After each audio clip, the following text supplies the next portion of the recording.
नमस्कार दोस्तों, मैं अमरेश कुमार राज। यह वीडियो आपको प्रोग्रामिंग इन सी के बारे में समझने में मदद करेगा। यह वीडियो मेरा पहला वीडियो है और इस वीडियो के माध्यम से मैं प्रोग्रामिंग इन सी के बारे में बताऊंगा। तो चलिए शुरू करते हैं। प्रोग्रामिंग क्या है? प्रोग्रामिंग एक ऐसी प्रक्रिया है जिसमें आपके द्वारा समझे जाने वाली भाषा को कंप्यूटर द्वारा समझे जा सकने वाली भाषा में परिवर्तित किया जाता है, या यूँ कहें कि जो चीज़ें आप समझते हैं या जो कार्य को आप कर सकते हैं और आप कंप्यूटर से करवाना चाहते हैं, उसको किसी भाषा के माध्यम से उसकी भाषा में लिखते हैं। तो इसको एक उदाहरण से देखते हैं। जैसे एक मशीन को चलाने के लिए आपको उसको निर्देश देना होता है। जैसे मान लीजिए अगर किसी एक स्टेप को परफॉर्म करना है किसी मशीन के द्वारा, तो उस मशीन को आपको किसी बटन के माध्यम से या किसी इंटरफेस के माध्यम से जब आप उसे परफॉर्म करते हैं तभी वो मशीन कार्य करता है। या जैसे जेसीबी मशीन ले लीजिए, या अगर आप अपने घर की लाइट को भी कहें तो लाइट में एक स्विच है जिसे आप प्रेस करेंगे तो ऑन होगा, फिर प्रेस करेंगे तो ऑफ होगा। तो यानी यह एक निर्देश आपको देना होगा जिसके माध्यम से वो चीज़ें ऑन या ऑफ या किसी कार्य को कर रहे होंगे।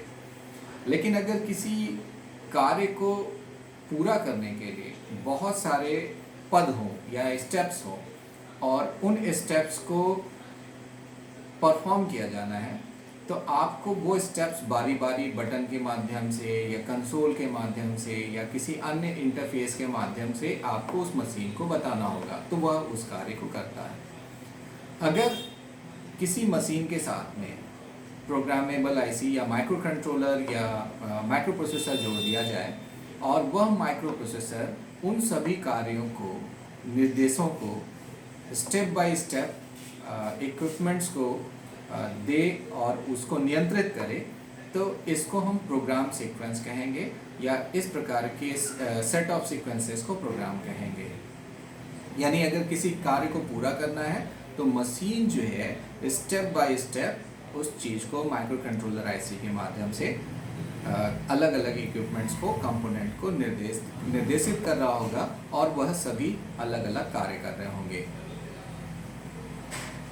अगर यही चीज़ें मनुष्य को करना होगा तो मनुष्य इस स्टेप को बारी बारी अलग अलग कंपोनेंट को, निर्देशों को भेज करके करेगा।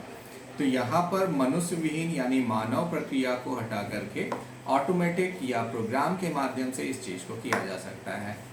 तो बहुत सारे ऐसे कार्य हैं जहाँ पर उच्च दक्षता की आवश्यकता होती है, निरंतरता की आवश्यकता होती है और स्पीड की आवश्यकता होती है।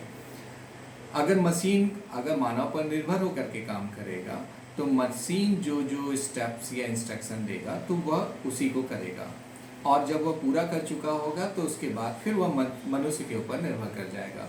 तो इसी तरीके से अगर किसी प्रोग्रामेबल आईसी में प्रोग्राम को फीड कर दिया जाए जो माइक्रो कंट्रोलर के माध्यम से कंट्रोल की जा रही होगी, तो वह उस निर्देशों को क्रमबद्ध तरीके से मशीन के अन्य उपकरणों को निर्देशित कर रहा होगा, उस कार्य को पूरा करा रहा होगा।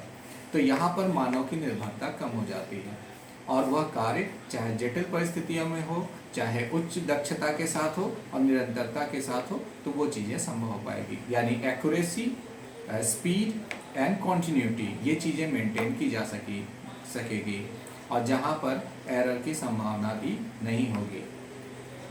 तो इस प्रकार की प्रक्रियाओं को करने के लिए हम प्रोग्रामिंग लैंग्वेज का इस्तेमाल करते हैं।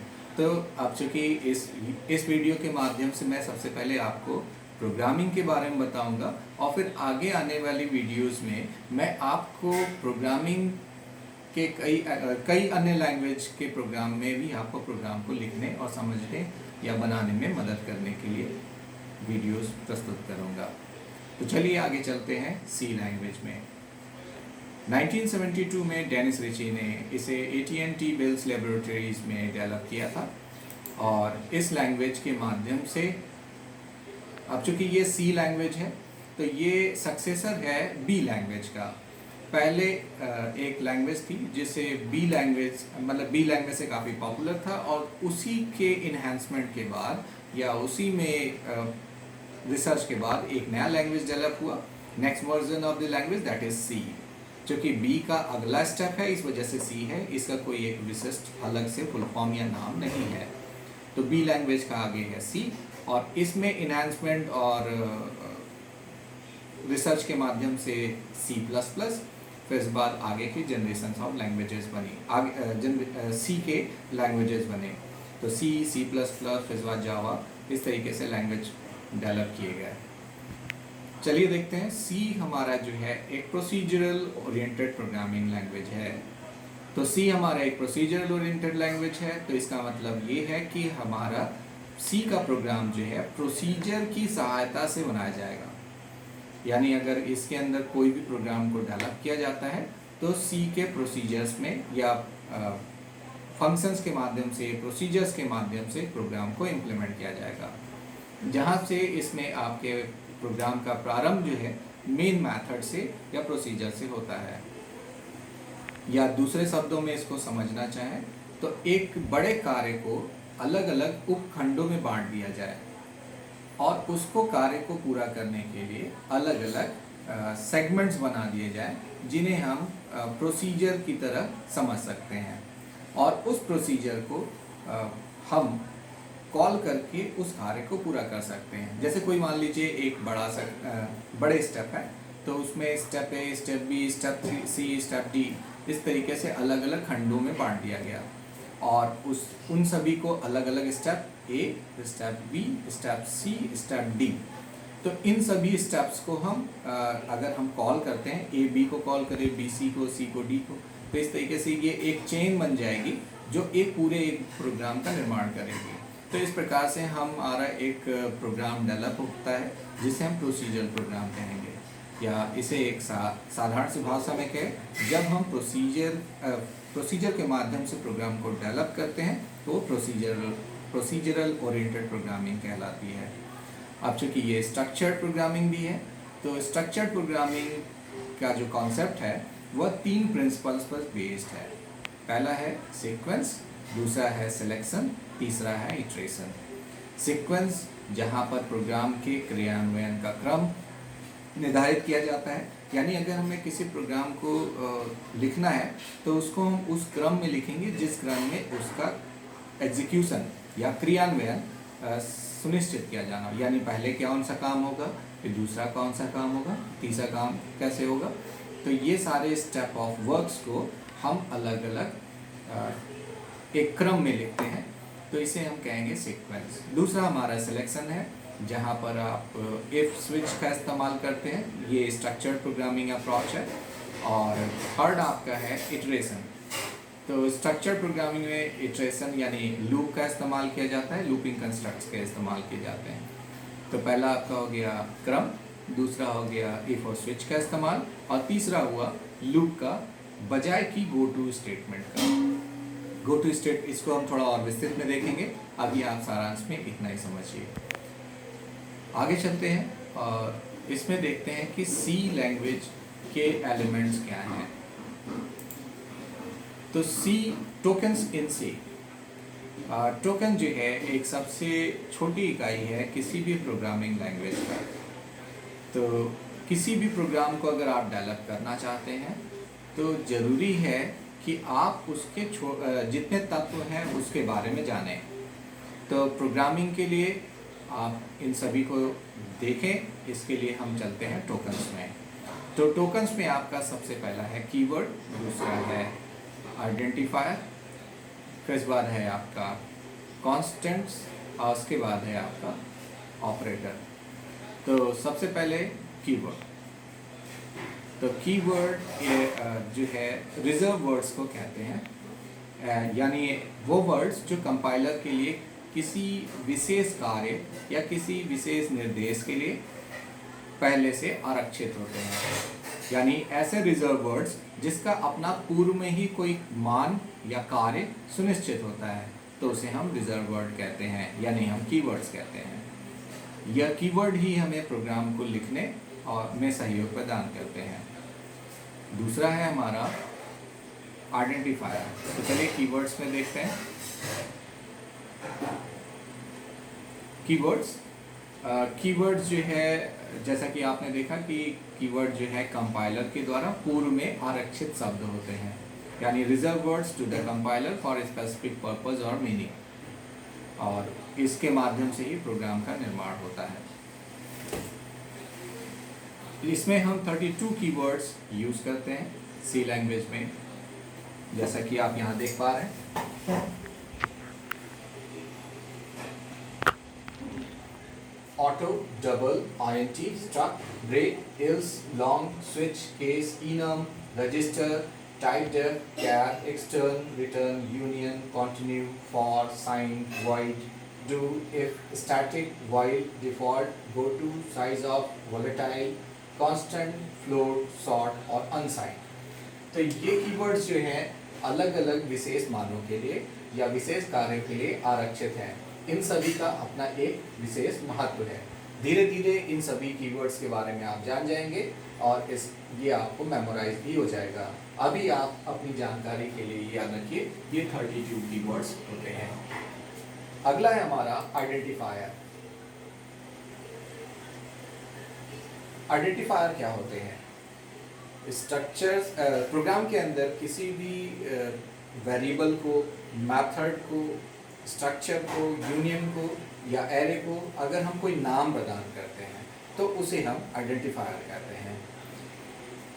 Identifiers are the name of the entity in a C program, यानी किसी प्रोग्राम के अंदर सी एंटिटीज को या सी के प्रोग्राम के एंटिटीज का कोई भी नाम होगा तो उसे हम आइडेंटिफायर कहेंगे। कीवर्ड से हम इसको अलग रखते हैं। कीवर्ड और आइडेंटिफायर में आपका भ्रम हो सकता है, लेकिन आइडेंटिफायर कीवर्ड के माध्यम से सुनिश्चित किए गए अन्य द्वितीयक नाम कह सकते हैं जो उपयोगकर्ता के माध्यम से प्रदान किया जाता है। उदाहरण के रूप में अगर आप लिखते हैं INT A, यहाँ A जो है एक वेरिएबल का नाम है, INT आपका कीवर्ड है। तो INT कीवर्ड है और A आपका नेम ऑफ वेरिएबल है।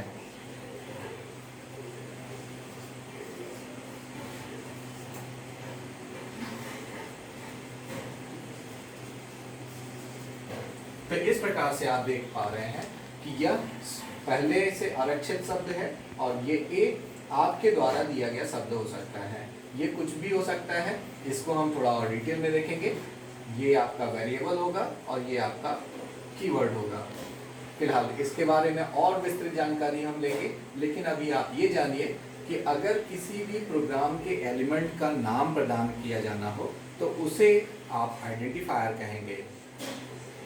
आइडेंटिफायर के साथ जो कुछ ऐसे कन्वेंशंस हैं जो हम प्रयोग में लाते हैं और इन नियमों के माध्यम से ही हम इसका नामकरण कर सकते हैं।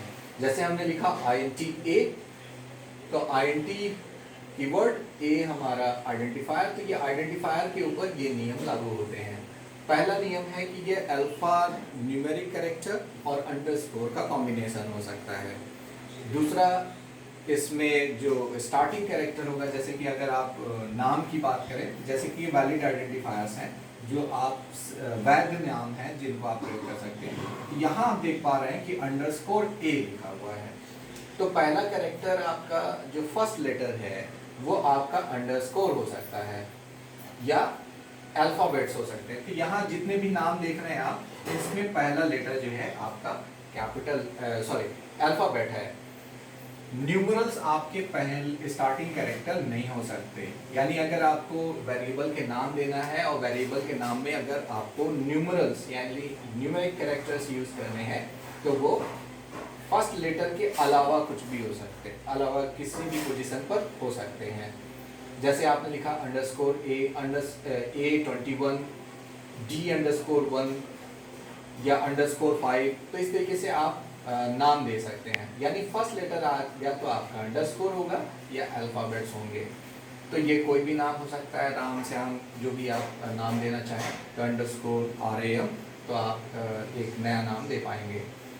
तो आइडेंटिफायर का नाम जो है, आइडेंटिफायर जो है वेरिएबल का नाम हो सकता है, फंक्शन का नाम हो सकता है, स्ट्रक्चर हो सकता है, यूनियन हो सकता है, एरे हो सकता है, या प्रोग्राम के किसी एलिमेंट जिसको नाम प्रदान किया जा रहा हो तो उसके लिए प्रयोग में लाया जा सकता है। ये अल्फ़ाबेट्स और अंडरस्कोर से ही हो सकता है। केवल अल्फ़ाबेट्स, नंबर और अंडरस्कोर ही नाम में प्रयोग में लाए जा सकते हैं। यहाँ आप जितने भी वेरिएबल के नाम देख रहे हैं, या तो अंडरस्कोर अल्फ़ाबेट है, alphabet numerals, alphabet underscore numeral, यानी इन तीनों का ही कॉम्बिनेशन हो सकता है। उसके अलावा कोई और कैरेक्टर अलाउड नहीं है।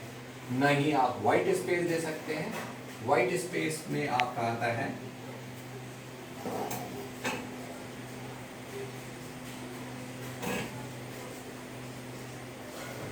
व्हाइट स्पेस में आपका पहला तो आपका आता है स्पेस, दूसरा आता है न्यू लाइन